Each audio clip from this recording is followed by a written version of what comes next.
Hello students, आप सभी का एक बार फिर स्वागत है। आज देखिए मैं शुरुआत कर रहा हूं अवकल समीकरण यानी कि जो चैप्टर 9 है आपका, उसके विविध प्रश्नावली की।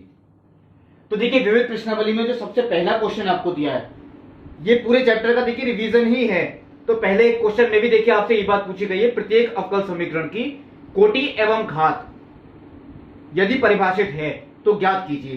पहला पार्ट देखिए, पहले पार्ट में मैं ये नोट करता हूं कि उच्चतम कोटि वाला जो अवकल गुणांक है वो है d2y/dx2। इससे उच्च कोटि का कोई नहीं है, तो इस अवकल समीकरण की कोटि वो तो 2 हो गई, और इसी अवकल गुणांक की जो घात है वो 1 है। तो अवकल समीकरण की जो घात हो गई वो कितनी हो गई? 1। यानी इस अवकल समीकरण की कोटि 2 है, घात 1 है। देखिए घात और कोटि देखने के लिए सबसे उच्चतम कोटि वाला अवकल गुणांक वो देखेंगे आप, और उसी की घात देखेंगे।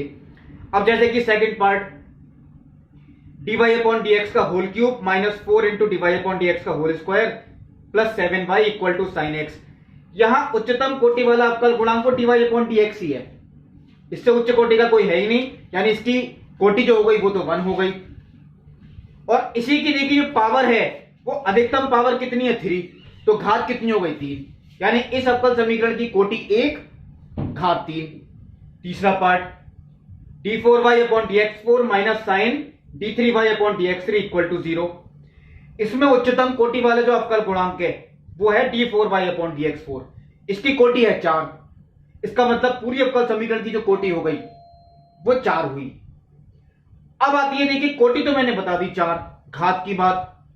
ये देखिए बहुपदीय फलन के रूप में नहीं है पूरी अवकल समीकरण, क्योंकि इसमें अवकल गुणांक जो आपको दे रखा है तृतीय कोटि का d3y/dx3, उसके साथ साइन भी लिखा है। ऐसा अगर कोई पद है, यानी किसी अवकल गुणांक के साथ कोई पद लगा हुआ है साथ में, जैसे साइन, कॉस, लॉग या e की पावर dy/dx, उनकी घात अपरिभाषित होती है। यानी इस अवकल समीकरण की कोटि तो 4 है लेकिन घात है अपरिभाषित। ये देखिए पहली प्रश्नावली में जो आपने सीखा था वो चीज इन्होंने पहले क्वेश्चन में दी। अब आता है देखिए दूसरे क्वेश्चन में, निम्नलिखित प्रश्नों में से प्रत्येक के लिए सत्यापित कीजिए कि दिया हुआ फलन, चाहे वो स्पष्ट है चाहे अस्पष्ट, संगत अवकल समीकरण का हल है। देखिए पहला, दूसरा, तीसरा, चौथा पार्ट सब में आपको एक समीकरण दे रखी है और उसके ठीक बराबर में अवकल समीकरण दी है। ये देखिए प्रश्नावली हुई 9.2। हमें सिद्ध करके दिखाना है कि ये जो हल है ये इसी अवकल समीकरण का है या नहीं। चलिए मैं आपको इसका दूसरा पार्ट नहीं बताऊंगा, शायद मैं करवा चुका हूं आपको दूसरा पार्ट, 9.3 प्रश्नावली में आ चुका है। तीसरा पार्ट मैं आपको होमवर्क में दे रहा हूं, वो आप दोनों खुद कर लें। मैं आपको पहला और चौथा पार्ट बता रहा हूं।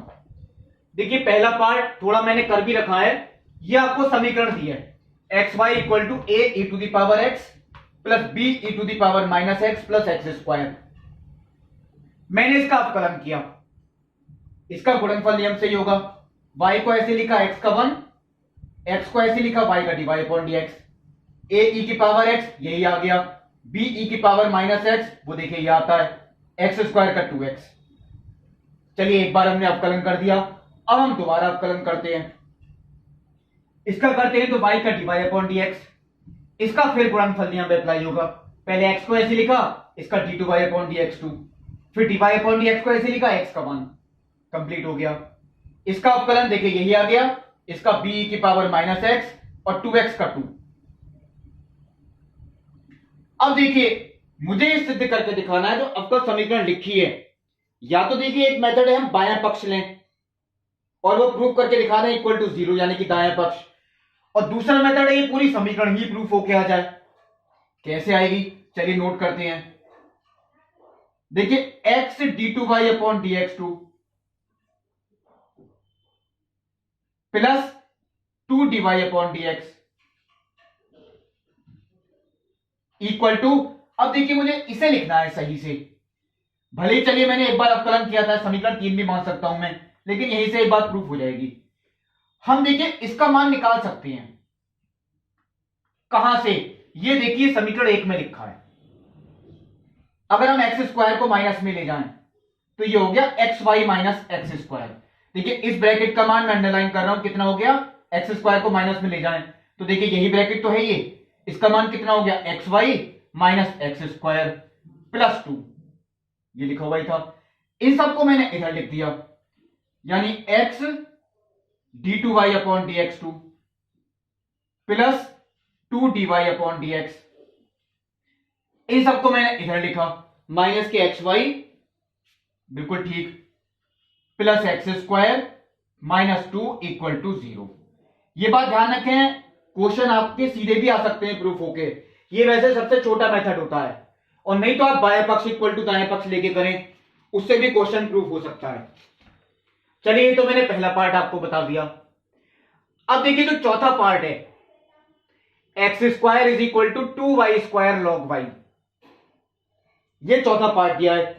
तो पहले देखिए मैंने एक बार अवकलन इसका कर ही रखा है, एक्स स्क्वायर का 2x, 2 मैंने बाहर लिखा, ये गुणनफल नियम से ही करना पड़ेगा।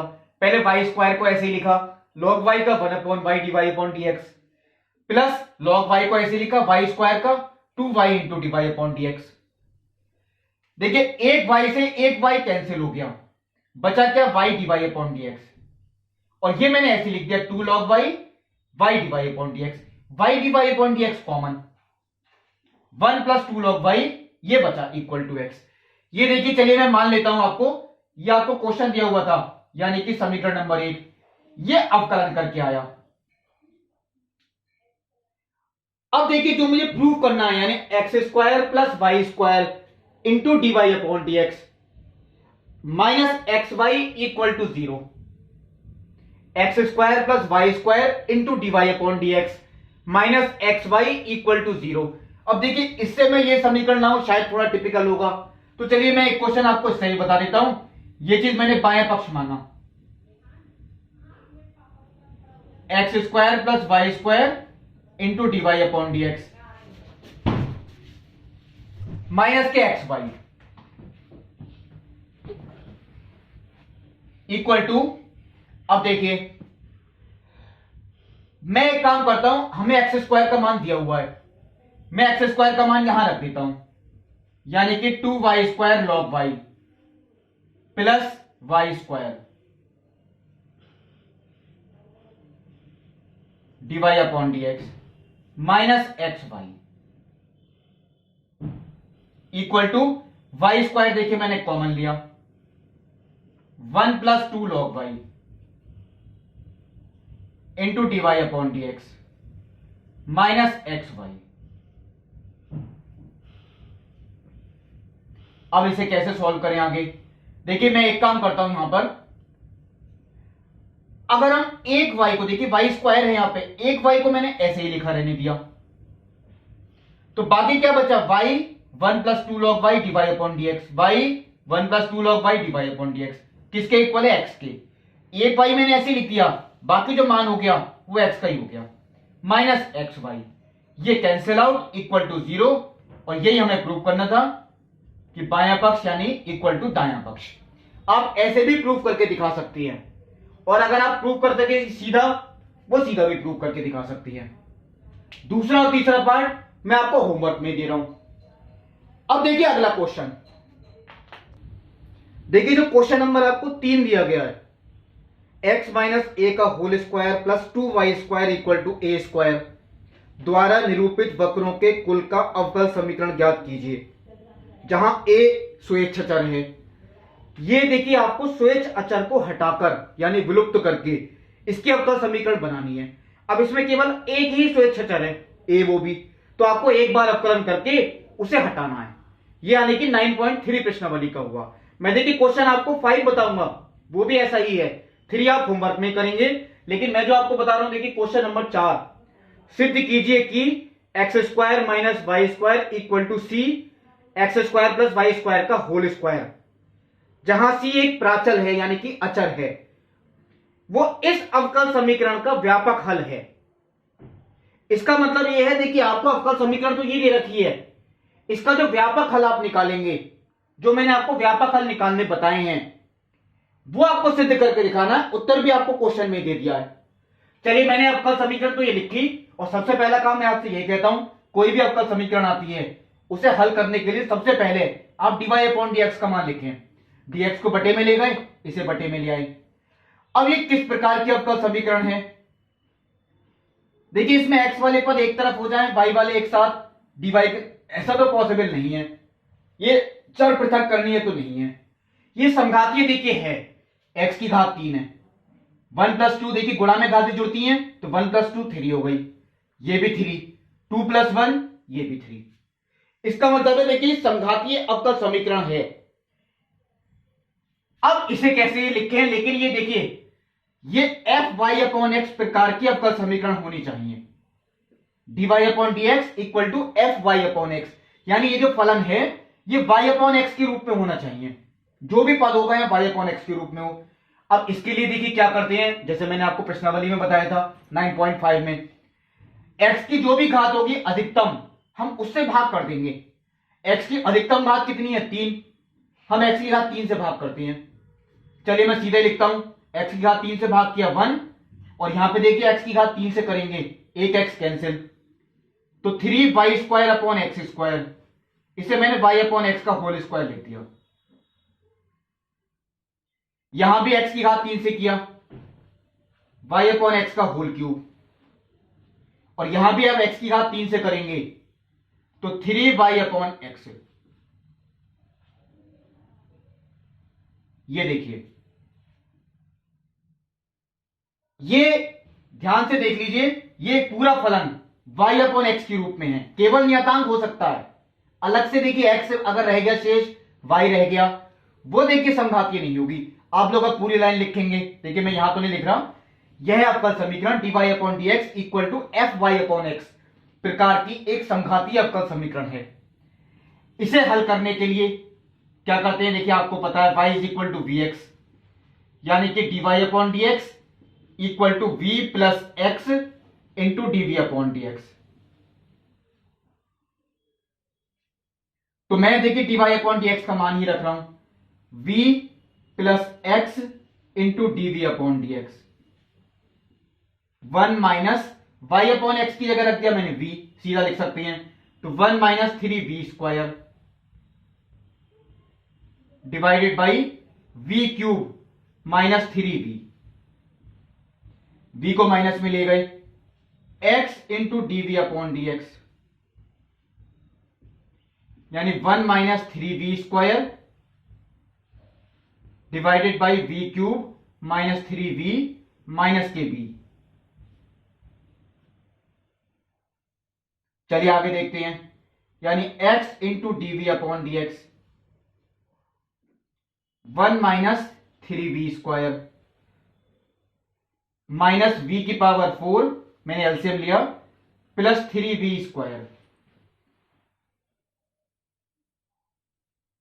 v³ - 3v,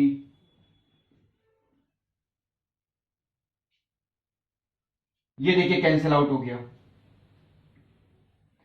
अब देखिए इसका हम चर पृथक्करणीय रूप अगर बनाते हैं, क्योंकि इसके बाद जो बनता है वो चर पृथक्करणीय रूप ही बनता है, तो v³ - 3v, चलिए ये मैंने ऊपर लिख दिया, v³ - 3v divided by 1 - v⁴।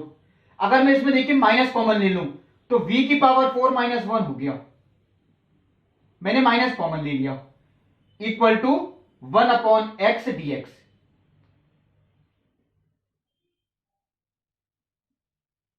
तो मैं एक काम देखिए करता हूं, ये माइनस मैंने इधर ही लिख दिया, पूरी समीकरण की माइनस। देखिए कोशिश ये करें v वाला जो फलन होता है उसमें कोई भी v की घात है उसका गुणांक माइनस ना रखें, जो सबसे बड़ी घात होगी। यहां तो ठीक था, लेकिन यहां देखिए मुझे प्लस करना पड़ा माइनस से गुणा करके। अब देखिए ये एक चर पृथक्करणीय रूप की अवकल समीकरण है।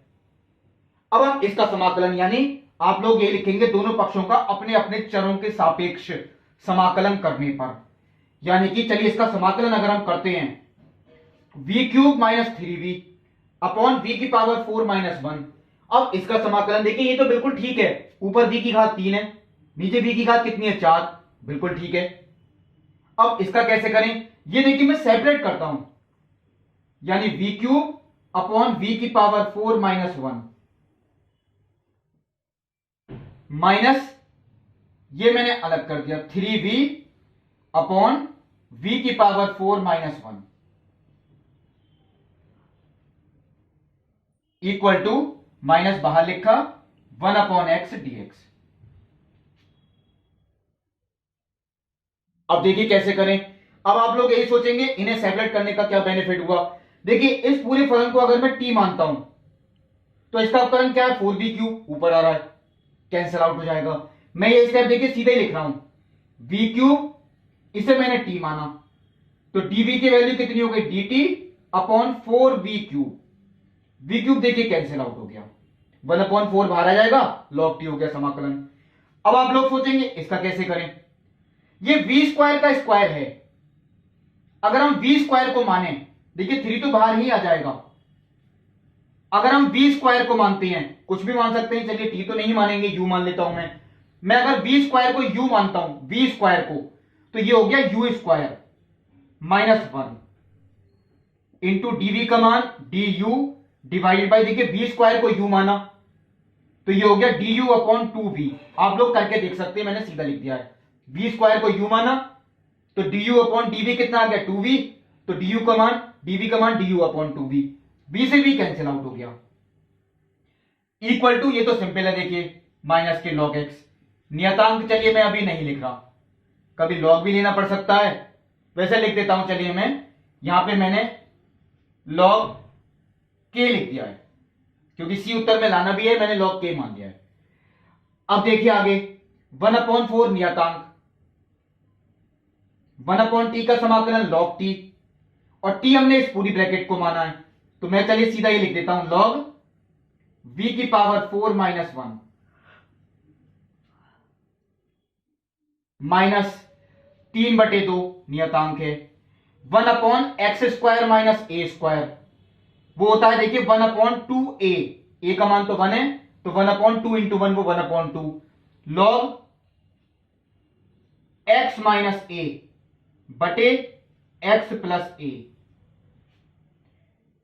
इक्वल टू माइनस के log x प्लस के log k। ये आ गया देखिए। अब मुझे इसे सॉल्व करना है, चलिए मैं लिखता हूं। पहले देखिए मैंने आपको ये बात बोली है क्वेश्चन में, बटे में कोई भी संख्या है वो आपको नहीं रखनी, पूरी समीकरण की उस संख्या से गुणा करते हैं। यहां भी 4 ही है, मैं चलिए अगर 4 से गुणा करता हूं तो ये हो गया log v⁴ -1 -3 log u -1/u+1 equal to 4 से गुणा करें, माइनस के 4 log x plus 4 log k। चलिए ये भी आ गया। अब देखिए v का मान अगर हम रखते हैं, देखिए v का मान y/x। अब आगे देखिए u का मान भी था, मैंने v² को क्या माना था, मैं यहां भी रख सकता हूं, चलिए मैं इसी स्टेप में करूंगा। v² को मैंने u माना था, तो मैंने इसमें यहां v² ही लिख दिया है। ये देखिए v², और यहां भी देखिए मैंने लिख दिया है v²। ये देखिए।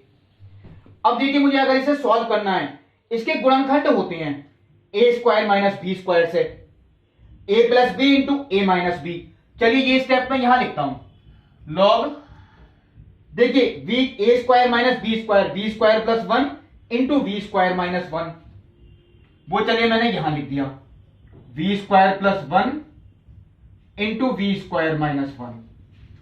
देखिए यही तो था, माइनस log m/n को क्या लिखते हैं, log m minus log n, तो देखिए माइनस के 3 log v² -1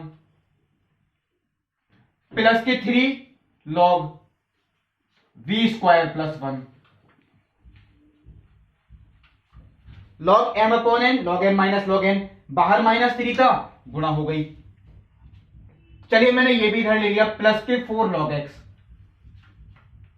equal to 4 log k। अब मुझे इसे सॉल्व करना है।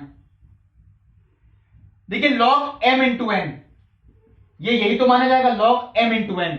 log m इंटू n को क्या लिखते हैं, log m plus log n, तो यानी log ये तो अलग हो गया, प्लस log v² -1 अलग हो गया, तो log v² plus 1 plus 3 log v² plus 1, ये देखिए मैंने सीधा बैलेंस करके लिख दिया, 4 log v² प्लस 1। और log v square minus 1 minus 3 log v square minus 1, तो ये हो गया माइनस के 2 log v square minus 1 plus के 4 log x equal to 4 log k। चलिए मैं एक काम और करता हूं, पूरी समीकरण में क्योंकि 2 कॉमन आ रहा है मैं 2 से भाग कर देता हूं, यानी कि 2 log v square plus 1 minus log v square minus 1 plus 2 log x equal to 2 log k। ये देखिए यहां मैंने लिख दिया। चलिए थोड़ा सा मैं ये चीज हटा देता हूं क्योंकि इतना तो आपको पता ही है, हमें y is equal to v x रखना होता है। अब देखिए मुझे अगर इसे सॉल्व करना है तो v का मान रखना है y अपॉन एक्स। v का मान कितना रखना है? y upon x. मैं देखिए यहां v का मान भी रखता हूं y अपॉन एक्स। चलिए वो देखते हैं अगर रख के, या चलिए एक काम भी कर सकते हैं, आपने ये स्टेप देखिए समझा, 2 log v square plus 1 minus log v square minus 1। ये log में जो इधर संख्या है वो देखिए पावर में आती है, ये देखिए मैंने लिख दिया। ऐसे में यहां करता हूं, log में जो इधर संख्या है वो देखिए मैंने पावर में ले ली, ऐसे मैंने यहां पे किया, ये मैंने पावर में ले ली। इसलिए क्या देखिए, अब ये देखिए जितने भी log हैं तो log m plus log n, मैंने आपको पहले भी ये बात बताई थी। चलिए अब आपके सामने मैं लिखता हूं, जितने भी log प्लस में होते हैं log m plus log n उनकी गुणा होती है, वो आते हैं अंश में। देखिए v स्क्वायर प्लस 1 का whole square into x square, और जो माइनस में होते हैं तो log m minus log n log m बटे n, वो बटे में आता है, यानी कि v स्क्वायर माइनस 1। ये देखिए मैंने एक log कर दिया convert, equal to log k square. अब ये log से log कैंसिल आउट, वो आपको नहीं करके दिखाना होता। अब मैं log तो नहीं लिखूंगा। अब देखिए केवल एक काम बचा, अगर हम v का मान रखें y अपॉन एक्स, उसे रख के उत्तर निकालना। चलिए v का मान अगर मैं y अपॉन एक्स रखता हूं तो ये हो गया y square upon x square plus 1, इसका भी होल स्क्वायर, इसका भी देखिए होल स्क्वायर है, into x square divided by y square upon x square minus 1 equal to कितना हो गया? k square. अब देखिए इसे भी मुझे सॉल्व करना है। चलिए एक काम मैं करता हूं, अगर हम नीचे एलसीएम लेते हैं, ऊपर भी लेंगे एलसीएम। देखिए चलिए पहले मैं ऊपर ही लेता हूं LCM, y square plus x square upon x square, इसका भी होल स्क्वायर, मैंने इसका एलसीएम लिया केवल, into x square divided by y square minus x square upon x square, ये भी मैंने एलसीएम ले लिया, इक्वल टू कितना हो गया? के स्क्वायर। अब देखिए एक स्टेप में यही ठीक करता हूं, ये एक्स स्क्वायर ऊपर आ जाएगा, ये देखिए मैंने यही ठीक कर दिया, यानी ये टोटल हो गया एक्स की पावर 4। और देखिए ये कैंसिल किससे होगा? एक्स स्क्वायर का स्क्वायर एक्स की पावर 4, अगर हम गुणा करेंगे तो देखिए ये इससे कैंसिल आउट, एक्स स्क्वायर का स्क्वायर एक्स की पावर 4, इससे कैंसिल आउट। बचा क्या केवल हमारे पास? वही चीज मैं लिखूंगा, देखिए अब x square plus y square का whole square equal to k square into this. इसमें भी अगर मैं माइनस कॉमन ले लूं तो देखिए minus k square into x square minus y square. अब मैं चेक कर रहा हूं कि इसका उत्तर किस रूप में लाना है। बिल्कुल ठीक, देखिए इन्होंने सी को देखिए हम किधर भी लिख सकते हैं, लेकिन चलिए मैं कोशिश ये करूंगा। देखिए माइनस के स्क्वायर को अगर हम बटे में ले आए तो 1 बटे माइनस के स्क्वायर, उसे हम सी मान सकते हैं क्योंकि वो खुद एक अचर है। तभी मैं देखिए यहां पे चेंज नहीं कर रहा था, सबसे लास्ट वाले स्टेप में मैंने चेंज किया। माइनस के स्क्वायर को हम बटे में ले आए, 1 बटे माइनस के स्क्वायर, उसे हमने सी मान लिया, equal to into c equal to x square minus y square. शायद देखता हूं उत्तर इसी फॉर्म में है, बिल्कुल ठीक। और मैं आगे ये भी लिख देता हूं जहां c is equal to minus के 1 अपॉन के स्क्वायर। यही आपको प्रूफ करके भी दिखाना है। ये देखिए इस अवकल समीकरण का हल हुआ। अब देखिए क्वेश्चन नंबर 5। देखिए जो क्वेश्चन नंबर 5 है, प्रथम चतुर्थांश में ऐसे वृत्तों के कुल का अवकल समीकरण ज्ञात कीजिए जो निर्देशांक अक्षों को स्पर्श करते हैं। यानी देखिए मैंने चित्र बनाया है, ऐसे वृत्त जो पहले चतुर्थांश में दोनों अक्षों को स्पर्श करते हैं। निर्देशांक अक्षों का मतलब वो एक्स और वाई अक्ष की बात कर रहे हैं। ऐसे वृत्त जो एक्स अक्ष को भी स्पर्श करे और वाई अक्ष को भी स्पर्श करे, लेकिन पहले चतुर्थांश में। अब पहले हमें ये देखना है इन वृत्तों की समीकरण क्या होगी, फिर उसके अवकल समीकरण। यानी जैसे आप लोग प्रश्नावली 9.3 में क्वेश्चन कर रहे थे, ये उस तरीके का क्वेश्चन हुआ। देखिए इस वृत्त का ना तो हमें केंद्र पता है और ना ही त्रिज्या। मान लीजिए ये वृत्त का केंद्र है, तो ये देखिए वृत्त की त्रिज्या हुई। और देखिए अगर मैं इधर लंब डालता हूं, ये भी वृत्त की त्रिज्या हुई। देखिए ये वृत्त की त्रिज्या, ये भी वृत्त की त्रिज्या। अब देखिए ये आप लोग नियम पढ़ चुके हैं, त्रिज्या हमेशा स्पर्श रेखा पर लंब होती है। त्रिज्या हमेशा स्पर्श रेखा पर लंब होती है। यानी ये कोण 90 अंश का है, ये कोण 90 अंश का है, ये भी 90 का है, क्योंकि एक्स और वाई अक्ष के बीच में। तो बाकी जो चौथा बचा ये भी 90 का ही होगा। यानी इस समय जो ये आकृति है, ये आयत भी हो सकती है और वर्ग भी हो सकती है। अब पहले आयत तो देखिए है ही, क्योंकि चारों कोण 90 के हैं। अब ये वर्ग भी हो सकती है नहीं, ये बात कैसे देखें। देखिए ये त्रिज्या है, ये भी त्रिज्या है, और त्रिज्या आपस में कैसी होती है, बराबर। ये सामने वाली भुजा के बराबर, ये सामने वाली। इसका मतलब इसकी चारों ही भुजाएं बराबर हैं, क्योंकि चारों समय त्रिज्या के ही इक्वल हैं। ये वर्ग ही है। अगर मैं आपसे ये बात कहता हूं इसकी त्रिज्या a इकाई है, ये देखिए मैंने लिख दिया त्रिज्या a इकाई, तो ये भी त्रिज्या ही है, ये भी a इकाई ही होगी। तो ये भी a इकाई है, ये भी a इकाई। अब मैं आपसे कहना होगा इसके केंद्र के निर्देशांक लिखने हैं हमें, x, y, a, ये देखिए मैंने यहां लिख दिया, क्योंकि x का मान भी a, y का मान भी a, तो वृत्त के केंद्र जो आ गया वो a, और जो त्रिज्या है वो भी a। अब आप लोग देखिए वृत्त का समीकरण का सूत्र पढ़ चुके हैं, x माइनस एच का whole square plus y minus K का whole square equal to R square. H comma K केंद्र होता है, x माइनस ए का whole square plus y minus ए का whole square equal to A square. ये देखिए समीकरण हुई, इसमें सिर्फ एक स्वेच्छ अचर है, वो भी कौन सा, a। तो हमें इसी को हटाकर यानी विलुप्त करके इसके अवकल समीकरण बनानी है। अब आप लोग यही सोचेंगे हम इसका अवकलन यानी एक बार तो देखिए अवकलन करना ही है, और एक बार अवकलन करके फिर उस a को हटाना है हमें। मैं देखिए इसका वर्ग भी कर सकता हूं, इसका वर्ग करें, इसका वर्ग करें, हम इसका सीधे अवकलन भी कर सकते हैं। चलिए मैं इसका सीधे अवकलन करने की ही कोशिश कर रहा हूं, मैं इसका वर्ग नहीं कर रहा हूं। अगर हम इसका सीधे अवकलन करते हैं तो x की पावर n यानी 2 इंटू एक्स माइनस ए, और x माइनस ए का 1 हो गया, plus 2 into y minus a, और y माइनस ए का dy upon dx equal to 0।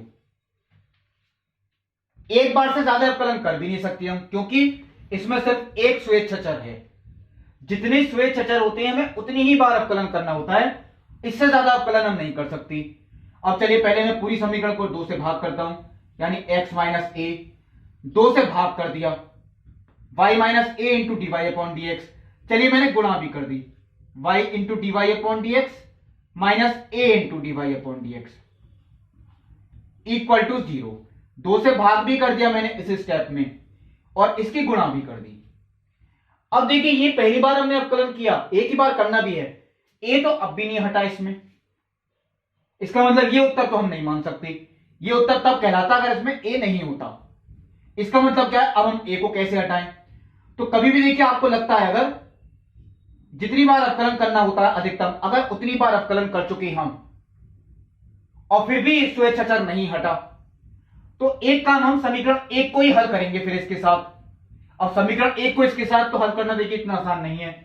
मैं देखिए एक काम करता हूं, मैं नियतांक का मान निकाल रहा हूं, x plus Y into D Y upon D X. A वाला पद मैं इधर ले गया, a plus A into D Y upon D X. देखिए मैं एक काम कर रहा हूं, अब की बार मैं d Y upon D x को वाई डैश लिख देता हूं, इक्वल टू ए मैंने कॉमन लिया, 1 plus d Y upon D x. और ये देखिए ए का मान जो आया x plus Y Y dash divided by 1 plus Y dash. ये देखिए हुआ, चलिए मैंने इसे माना समीकरण नंबर 2, ऊपर मैंने नहीं माना था, मैंने इसे मान लिया समीकरण नंबर 2। ये भी यही चीज है। अब देखिए समीकरण 1 और 2 को हल करने का मेथड, ये a का मान हमने निकाल लिया, ये इसी में रख देते हैं, यानी कि x minus x plus Y Y dash upon 1 plus Y dash पूरे ब्रैकेट का whole square plus y minus a का मतलब x plus Y Y dash upon 1 plus Y dash, इसका भी whole square equal to A square. A square का मतलब ये पूरी ब्रैकेट यानी कि x plus Y Y dash upon 1 plus Y dash. चलिए आगे देखते हैं क्या आएगा। इसका एलसीएम तो लेना ही पड़ेगा। एलसीएम का मतलब इनकी cross multiply x plus x Y dash minus, देखिए इनके चिन्ह बदलेंगे, 1 प्लस वाई डैश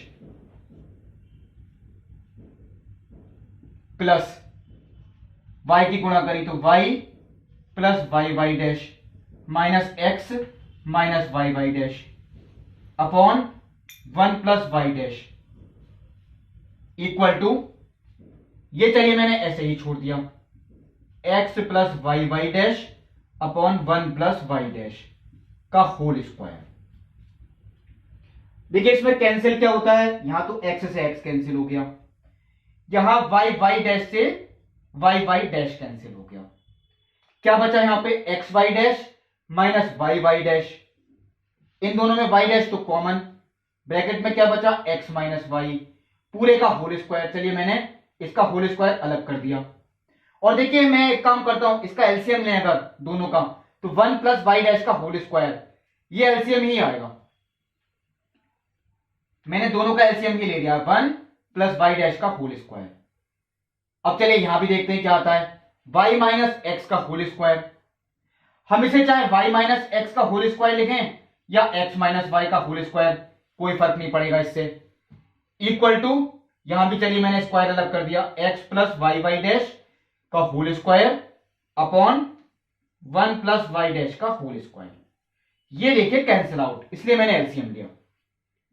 अब क्या आता है आगे, देखिए इसका अगर मैं स्क्वायर करता हूं तो x माइनस वाई का whole square into y dash square, x minus y का स्क्वायर कॉमन, ब्रैकेट में क्या बचा y डैश का square plus 1 equal to x plus Y Y dash का होल स्क्वायर। यह आपका आंसर हुआ। यानी जो मैंने आपको होमवर्क में क्वेश्चन दिया है तीसरा, वो इसी तरीके का है, आपको वो इसी तरीके से करना है तीसरा क्वेश्चन। देखिए छठा क्वेश्चन यह आप होमवर्क में करेंगे, क्योंकि शायद जो समीकरण आपको अवकल समीकरण दी हुई है ये चर पृथक्करणीय अवकल समीकरण है। यह आप छठा क्वेश्चन होमवर्क में करें। अब देखिए मैं बताऊंगा क्वेश्चन नंबर 7। देखिए अवकल समीकरण जो इन्होंने दी, dy upon D x plus y square plus y plus 1 upon x square plus x plus 1 equal to 0 का व्यापक हल, यानी आपको हल भी इसमें ही लिख के दिया है।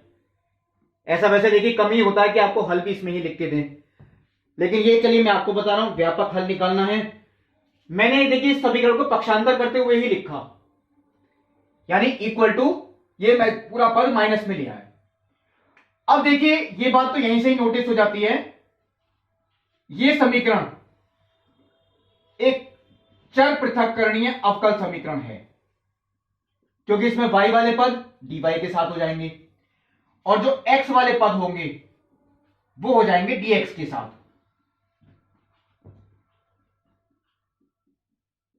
दोनों देखिए एक ही तरीके के लगेंगे, आपको कोई डिफरेंस नहीं है। आप लोग अब यही लाइन लिखेंगे, यह एक चर पृथक्करणीय अवकल समीकरण है, दोनों पक्षों का अपने अपने चरों के सापेक्ष समाकलन करने पर। अब हमें देखिए यही देखना है हम इसका समाकलन कैसे करें। ये देखिए ऊपर नियतांक है और नीचे एक द्विघातीय फलन, पूर्ण वर्ग बनाकर आपको करना है। और यह बात मैंने आपको देखी समाकलन में कई बार बताई थी कि जब हम पूर्ण वर्ग बनाते हैं y का जो भी गुणांक है पहले उसका आधा करेंगे। y का गुणांक कितना है 1, 1 का हाफ करा 1/2, इसका भी स्क्वायर, वो हमने जोड़ा वही हमने घटाया, +1 मैंने यहां लिख दिया, इक्वल टू यही चीज देखिए हम इधर भी करेंगे, 1 x का गुणांक देखिए जो भी है उसका आधा किया तो 1/2, 1/2 का स्क्वायर हमने जोड़ा और वही हमने माइनस भी किया।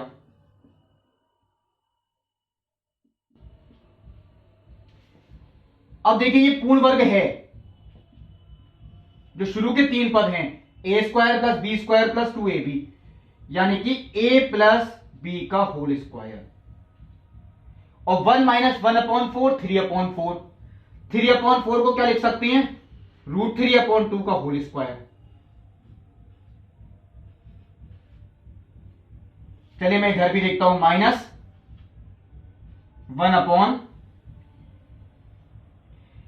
a + b का होल स्क्वायर, और 1 - 1/4 3/4, √3/2 का होल स्क्वायर। ये तो सूत्र ही बना जो आपने 7.4 प्रश्नावली में पढ़े, 1/x² + a², क्या होता है वो 1/a tan inverse x/a।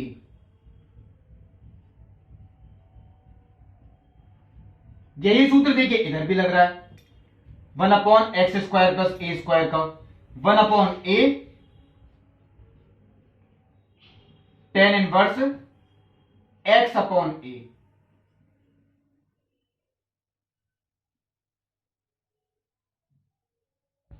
Plus c, क्योंकि समाकलन देखिए हम कर चुके कंप्लीट। अब देखिए ये तो हो गया 2/√3 tan इनवर्स, देखिए ऊपर एलसीएम लेते हैं तो 2 आएगा, वो नीचे वाले 2 से कैंसिल, 2y + 1/√3, और ये भी देखिए चलिए मैं इधर ले लेता हूं, प्लस ये भी कितना हो गया 2/√3 tan inverse 2x + 1/√3 equal to c। अब देखिए इसे सॉल्व करना है, क्योंकि उत्तर तो आपको बुक में दिया हुआ है, उस फॉर्म में आना चाहिए उत्तर, ऐसा तो हम नहीं छोड़ सकते, क्योंकि हमें जो सिद्ध करके दिखाना है उत्तर वो इससे आएगा भी।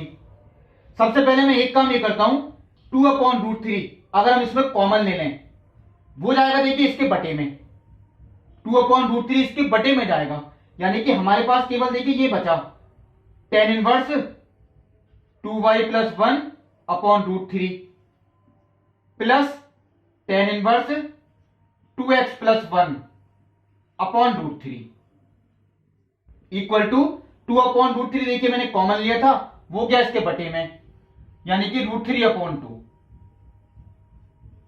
चलिए मैं इसे अभी ऐसे ही छोड़ देता हूं, सबसे बाद में हम इसे कैपिटल ए ही लिखेंगे जो भी आएगा। tan inverse x + tan inverse y, ये सूत्र आप लोग पढ़ चुके हैं, tan inverse x + tan inverse y क्या होता है वो, चलिए शायद मुझे बड़ी ब्रैकेट में लिखना पड़ेगा, tan इनवर्स x + y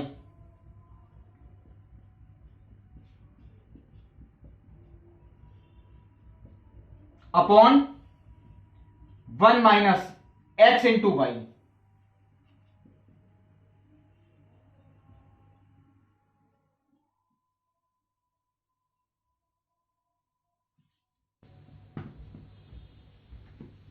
ये देखिए tan inverse x + y upon 1 - xy equal to √3c/2। tan inverse को हम इधर ले जाएंगे, क्या हो जाएगा वो tan tan√3c/2। चलिए मैं आगे सॉल्व करता हूं, tan इनवर्स नहीं लिखूंगा, वो इधर जाके क्योंकि tan हो जाएगा। अब देखिए अगर मैं इसे सॉल्व करता हूं तो एक काम देखिए यहां पे लिखता है मुझे, ऊपर तो एलसीएम √3 आएगा, सिंपल जोड़ देंगे हम, यानी कि 2x + 2y + 2 अपॉन √3। चलिए मैंने ऐसे लिख दिया, बटे जो नीचे एलसीएम लेंगे √3 × √3 वो 3 हो गया, तो 3 नीचे एलसीएम आएगा। 3 मैं देखिए एलसीएम लेता हूं तो ये 3 की 1 से मल्टीप्लाई की 3 माइनस इन दोनों की आपस में मल्टीप्लाई होगी, कितना हो गया 4xy माइनस के 2y, क्योंकि बाहर माइनस का चिन्ह है, माइनस के 2x माइनस के 1, और जो एलसीएम था वो कितना था देखिए 3, इक्वल टू जो मैंने आपसे कहा था tan√3c/2। ये भी देखिए 3 को हम ऊपर ले लेंगे, ये बात भी आप नोट करें, 3 तो आएगा ऊपर और वो कितना हो गया, ऊपर बचेगा देखिए √3। मैं अब देखिए स्टेप इधर लिखता हूं, ऊपर देखिए √3 बचा, क्योंकि 3 ऊपर लाएंगे तो 3/√3 कितना बचा √3, तो √3 तो देखिए ये आ गया, और इस ब्रैकेट में भी देखिए 2 कॉमन था, क्या बचा x + y + 1 डिवाइडेड बाई, देखिए 3 - 1 2 हो गया, तो 2 - 2x - 2y - 4xy, इस पूरे में भी 2 कॉमन आ रहा है, तो बचेगा क्या, आप लोग करके देख सकते हैं, 1 - x - y - 2xy equal to tan√3c/2।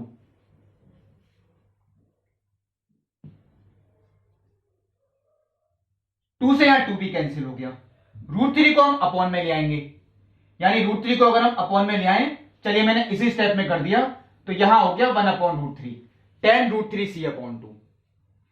अब देखिए जो मुझे उत्तर लाना है, x + y + 1, इस ब्रैकेट के साथ कोई पद नहीं है, बिल्कुल ठीक, ये तो देखिए यही आ गया x + y + 1 इक्वल टू ये जाएगा इसके साथ गुणा में, और ये पूरा एक नियतांक है, इसे मैंने कैपिटल ए मान लिया जैसे बुक में लिखा है, तो यहां ये इसके साथ आ गया 1 - x - y - 2xy। आप लोग ये और लिखते हैं जहां a = 1/√3 tan√3c/2।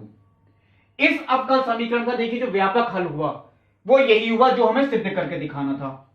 अब देखिए जो क्वेश्चन नंबर 8 है, बिंदु 0, π/4 से गुजरने वाले ऐसे वक्र का समीकरण ज्ञात कीजिए जिसका अवकल समीकरण, ये शायद चर पृथक करनी है, ये आप लोग वैसे करके देखें, शायद हो सकता है चर पृथक करनी है, और ये विशिष्ट हल हुआ, मैंने आपको क्वेश्चन कराया क्योंकि बिंदु दे रखा है 0, π/4, x का मान 0 रखें, y का मान π/4, तो विशिष्ट हल इसका निकलेगा। 9th क्वेश्चन ये भी विशिष्ट हल का है, क्लियर ये लिखा है, ये आपको देखिए चेक करना है कि चर पृथक करनी है या नहीं है, हो सकता है शायद ही चर पृथक करनी ही हो, यानी 8वां और 9वां दोनों ही चर पृथक करनी है। तो देखिए इस वीडियो में मैंने आपको क्वेश्चंस बता रहा हूं, मैं आपको क्वेश्चन 9 तक ही बता रहा हूं, जो इसके आगे के क्वेश्चंस हैं वो मैं इसका शायद देखिए लास्ट पार्ट ही होगा, इस पूरे चैप्टर का लास्ट वीडियो, और इस प्रश्नावली का भी लास्ट वीडियो, वो मैं आपको अगला वीडियो बताऊंगा। तब तक के लिए नमस्कार।